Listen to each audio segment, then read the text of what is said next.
Good day, good evening, good morning, good marrow, good tidings to you, my friend. This is the Ace Micheals Blog Talk Radio Show. We are the number one show on Facebook. We're also somewhere over there on, if you do podcasting, you can podcast the show on iTunes. I don't know if we're number one on there, but we're on there. We're probably number 1,000 or something like that. And the show goes worldwide, which is interesting because everywhere you go, people want the same thing. Now, before you comment, think about what I'm saying. Everywhere you go, people want the same thing. I speak to people who are calling in from France. We've had people from Australia. We've had people calling in from Japan. We've had people calling in from Paris. And everywhere you go, people want the same thing. In light of all of the bad news that's happened as recently in America, all of the bad news, in light of that, I think people still basically believe that there's good for mankind. Even myself, I'm a natural-born cynic, by the way. I'm always cynical about everything. Somebody's like, hey, man, you want eggs on a piece of toast? I'm like, eggs? What do eggs have to do with anything, right? But I'm a natural-born cynic. I just have a tendency to go down the road of negative thinking for as long as I can remember, right? But even I, the most negative of negative, believe ultimately that optimism wins out. So in light of this horrific incident that happened in Los Angeles, which there's no sense in even having a show about it because we could talk about it, we could analyze it, we could try to make sense of it, but there absolutely is no sense to be made of those types of actions. So what I did was I took a different approach.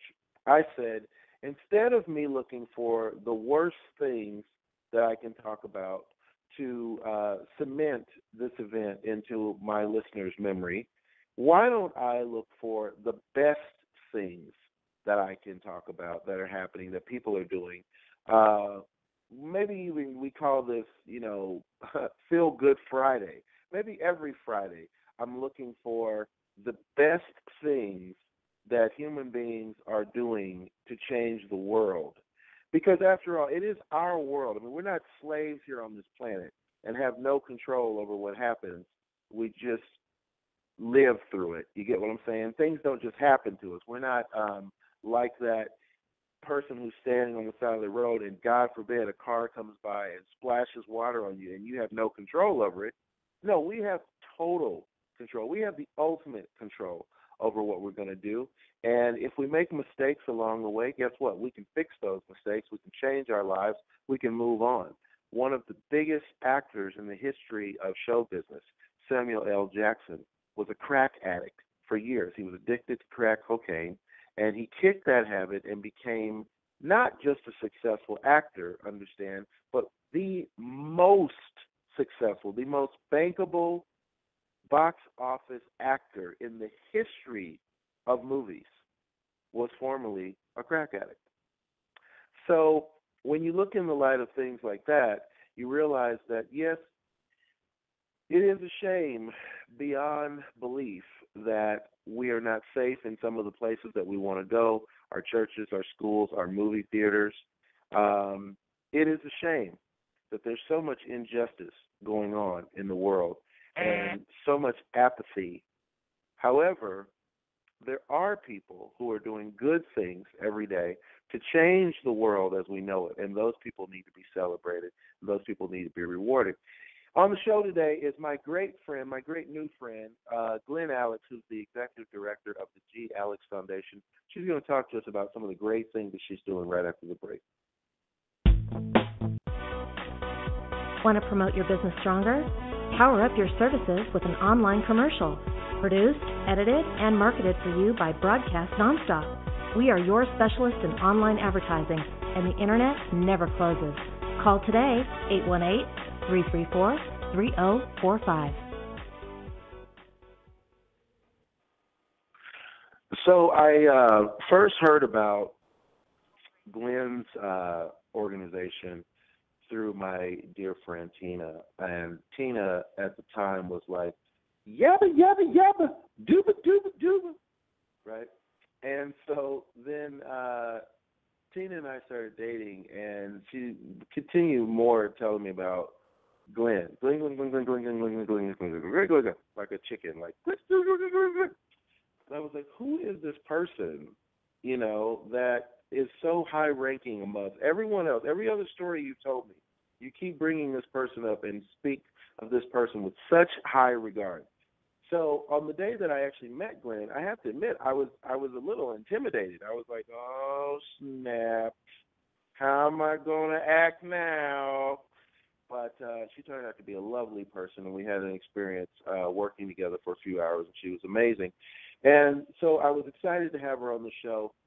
Again, I admit, intimidated again, but I went ahead and I fought through that.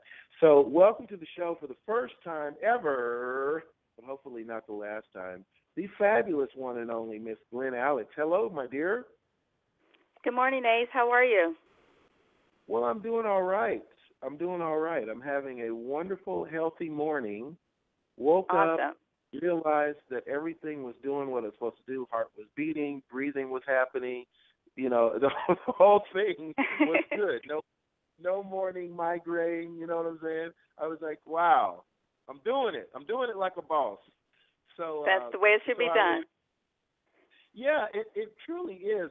And I wanted to talk to you because now what you're doing is interesting to me personally, because I remember Michelle Obama had started this when she first became First Lady. She was like, okay, everybody needs to be healthy.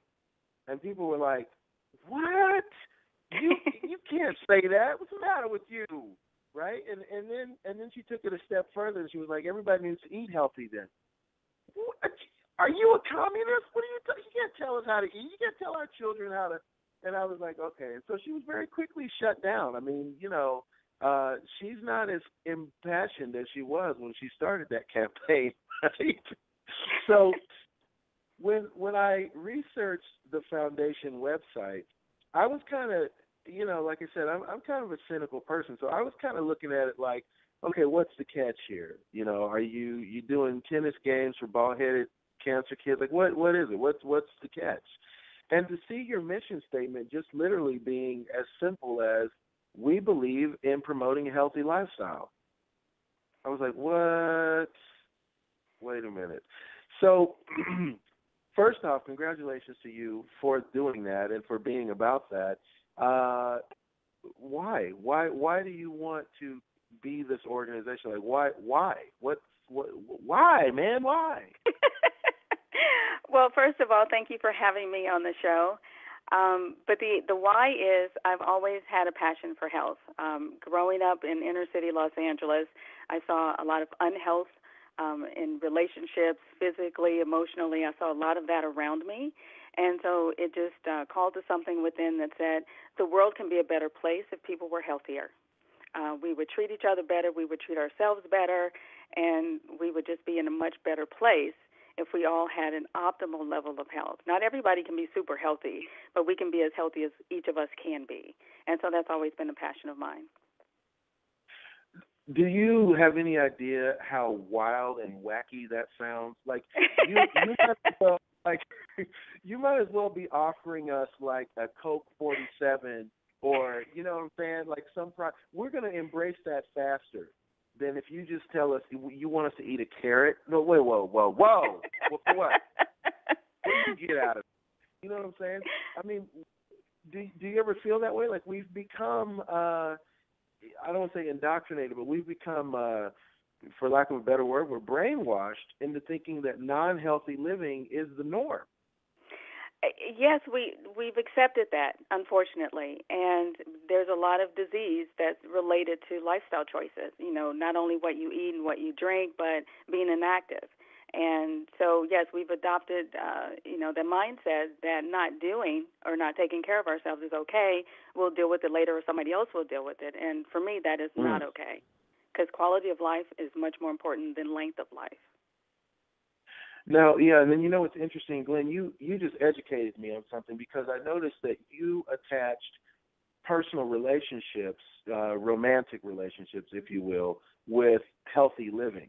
And that's something that, until this moment, I don't think I've ever heard anybody put those two together. It sounds like you believe they're synonymous. You can't have one without the other? I don't think you can. If you're in a toxic relationship, that person is not going to support you being physically active and taking care of yourself and making other choices that might exclude them. So, yeah, relationships are a huge part of being healthy because you need that loving, that genuinely loving support to be the best you can be. Wow. That's like a biblical statement that you just made. Like, that's what you're saying is blowing my mind. I mean, I'm not kidding. Like, wow. And as you were saying it, I had to think back, and I was like, yeah, Connie was kind of a psycho, wasn't she? Yeah. And when you got away from those situations, then you were able to take pictures where you could smile again, because you were like, oh, gosh, woo. Right. That's very, very interesting. And you can smile and mean it. Yeah, right? Yeah, exactly. Wow. So how did you start this foundation? What is the process? Because maybe there's people who would like to start one. They have a vision, but they don't know how to put the pieces together and create the tangible thing. Okay. Well, I have always volunteered for different organizations throughout my life. So in 2009, I was volunteering. I was on the multicultural committee of USTA Nevada. And, tennis is huge for me and for Tina. Tennis is the love of my life. So, that was a huge component of me giving back. And then on the health front, on the physical health front, because I have a family history of major diseases and I see other people who have major diseases. I'm also a clinical social worker, and I do dialysis social work right now. And, deal with people on dialysis who have a multitude of issues. So it just all culminated and came together, and I said, hey, let's look at what's going on in the community and what needs to be done. And so I came up with the idea that early detection and intervention was huge in hypertension, diabetes, and kidney failure. And there weren't a whole lot of screening programs going on in town at the time where people can get these, early detection and early intervention to control the diseases so they're not debilitating, so they don't end up on dialysis, so they don't die from something that could have been managed. So I said, well, let's do this. And so the process was I went to my accountant. He walked me through the IRS application process, sent in all the information they required, and they came back with a yes letter. So we are a 501c3. And that's the process. And I want to ask you, and I know you're not a doctor, so, this is not going to be taken as any real medical advice per se, but this is just, between you and I, these major diseases, can they be avoided?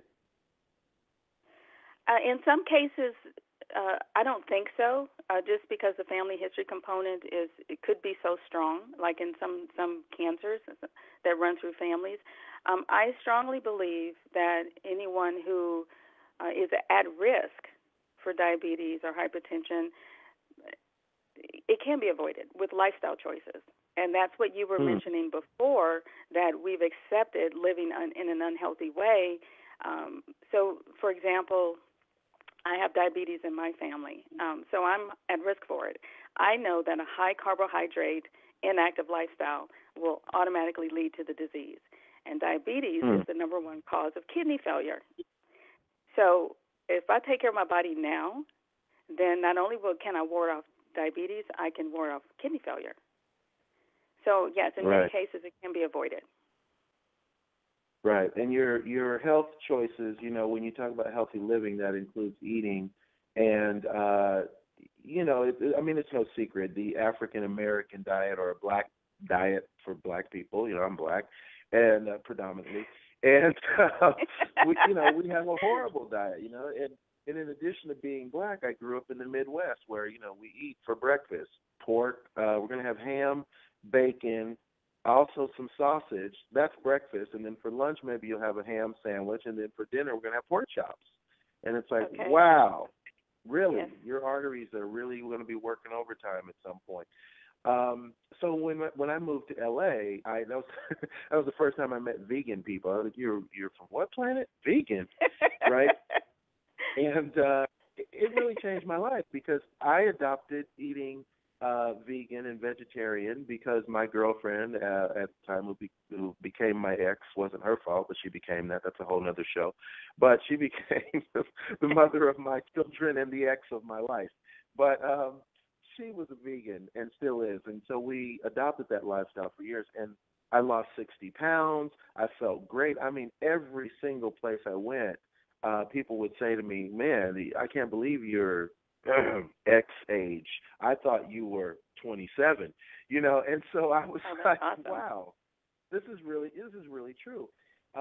When I met Tina is a very proactive person. She's probably one of the most proactive people that I've met because she gets out, she fitness every morning, tennis all day long if she can, and she's just always doing stuff. Now, consequently, I thought, you know what, this girl's just pretty happy. Like, she just seems like she's pretty upbeat all the time.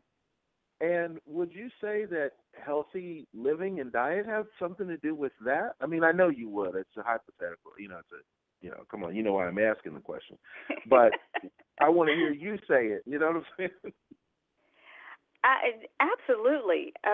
Diet and activity and just having joyful experiences in life will affect your mood and how you treat yourself and other people. There's no doubt about it. I mean, if I eat something that doesn't sit well with my digestive system, I will not feel like talking to anybody or even being nice sometimes. So it absolutely impacts our day-to-day existence. Wow. And so this person that you work with that you think is like being an a-hole, they're not being one. They just got a bunch of stuff in their body that they need to clear out. It's possible. They could be full of something. Take them to lunch, to a really healthy lunch, and see if his attitude changes. You might be surprised, right? Right. Now, speaking of activity, you've got this cool event coming up, and I want to make sure we talk about that too, because I could talk to you all day because I'm a yapper. But talk to us about this Stretch for Health, which is a cool name, by the way. Well, thank you very much. Health. You're welcome very much. Stretch for Health is a class to teach active adults how to stretch properly. One of the other things I do is I'm a licensed massage therapist, and I find that a lot of people, recreational athletes and otherwise, don't stretch correctly, and so they don't feel the full benefits of it. And having healthy muscles really improves the quality of life. Over 80% of low back pain involves the muscles. So, if you learn how to take care of your muscles, and stretching is one of those ways, a hugely important way, then that will enhance your quality of life as well. You don't walk around during the day with these aches and pains unnecessarily. So Stretch for Health is a 50-minute class for active adults, and I will walk them through stretching major parts of the body, the major muscle groups, and show them how to do it properly. Interesting. Now, in addition to Stretch for Health being a cool name for a band, I'm thinking that would actually work. Is there a wrong way to stretch? Like, you healthy people, you always say, well, you got to do it this kind of way. I mean, can people be stretching wrong? Oh, absolutely. And if you stretch incorrectly, then you can promote injury. So an example of stretching incorrectly, say if you want to stretch your hamstrings and you're standing and you just arch your back. That's not stretching your hamstrings. That's putting stress on your back. So, interesting. And so you're giving a class. Is this a regular weekly class, or is this like a one-time event? Like how frequently can a person get involved in this? Well, this is the first time we're doing this. It's a pilot program of G. Alex Foundation. All proceeds will benefit G. Alex Foundation. And this is the first class. It'll be at REI in Boca Park on August 10th at 10:30 a.m. So depending on, how that goes, then REI and I will sit down and we'll discuss future courses. Nice. And you're from Los Angeles, it sounds like, but you're centered in Las Vegas now. Or is that the case? That's correct. I've been in Las Vegas about 15 years. Okay, so people can reach out to you mostly locally in Las Vegas if they want to do this. Although it's not impossible for someone from Southern California to be involved, but it sounds like this is mostly for Las Vegas people, right? It's for anyone. The registration is available online, so if somebody's going to be in town that day, then they're welcome to come. I mean, I'm based in Las Vegas. The foundation is based in Las Vegas, but we want to spread the health, and wherever that goes, it goes. Nice. And tell us a little bit about the tennis events that you're doing, which I thought was interesting because I didn't know much about tennis besides sometimes now and again some guys in white shorts jumping around on the thing out there. But I didn't really know much about like I guess I would say the widespread reach of tennis in the world, like people are really into tennis. And tennis is a fabulous sport. Because you're working cardiovascular, you got to be thinking fast on your feet, no pun intended. How did you get involved in tennis, and why did you make tennis kind of the theme? I mean, it's the logo of your organization and everything, your foundation. Well, tennis and I go way back. I remember as a young girl, one of my older sisters was in summer school, and she learned tennis in summer school. So when she would come home every day, she would draw a chalk line on the garage door and show me how to hit a tennis ball. And it just stuck. It just stuck.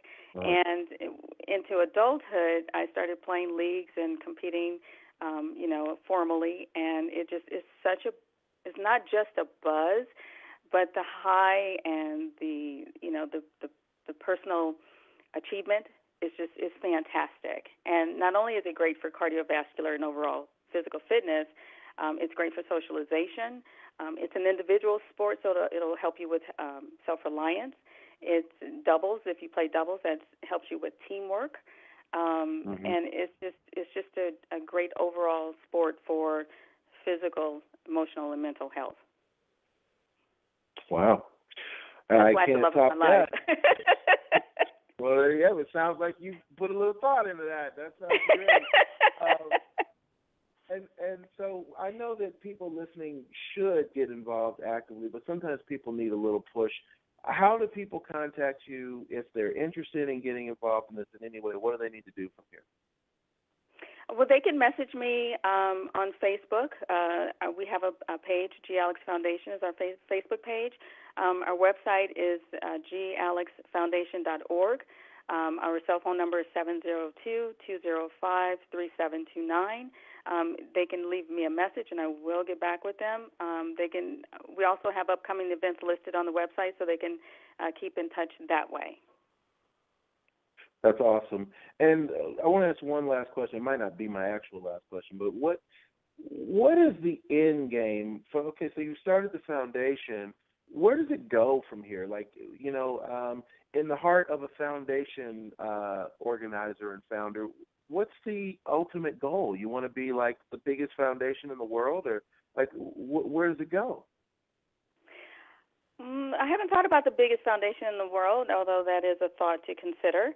I want to help as many people as I can. I want fewer people on dialysis. There are over 450,000 people in this country with kidney failure because they didn't control their diabetes or hypertension.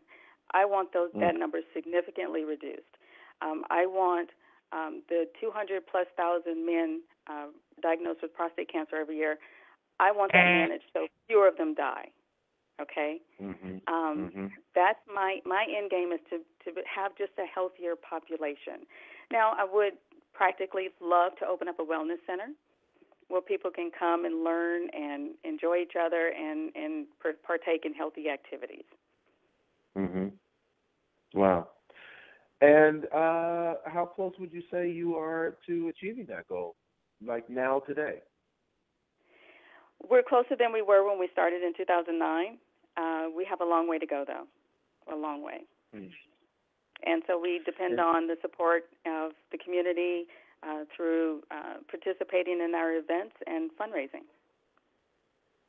Interesting. And so the next event that we might be able to get involved in as far as a fundraiser would be, is that going to be, when is that? We need to know exactly when. You know how people are. They want to put it on their calendar. Yes, and I'm a planner too, so I'm already looking ahead. Our next event will be our supporter appreciation event coming in early November, and it will be something different than we've done before, but it'll be fantastically fun. Okay, well there you have it. I think movies should be promoted just that simply. It's going to be different than it was before, but it's going to be fun. So go buy your ticket. Fantastically fun. Fantastically fun. I love it. Glen, I can't thank you enough. Thank you for being on the show today, for taking the time to talk to us. I hope you won't be a stranger and be a regular fixture in our life over here. And I would love people, to. you should, yeah, and people, you should support what Glen's doing. Whenever you find somebody who's on the side of right, I say get behind them and push what they're doing, because that's what makes it really go around. The world needs more people doing something right every day. And you're definitely doing that. Glen, thank you for being on the show. Big, big appreciation to you, and my pleasure having you on. Thank you so much, Ace. You have a great day. You too. It's Glen Alex, y'all. Everybody enjoy Friday safely and love the ones you love.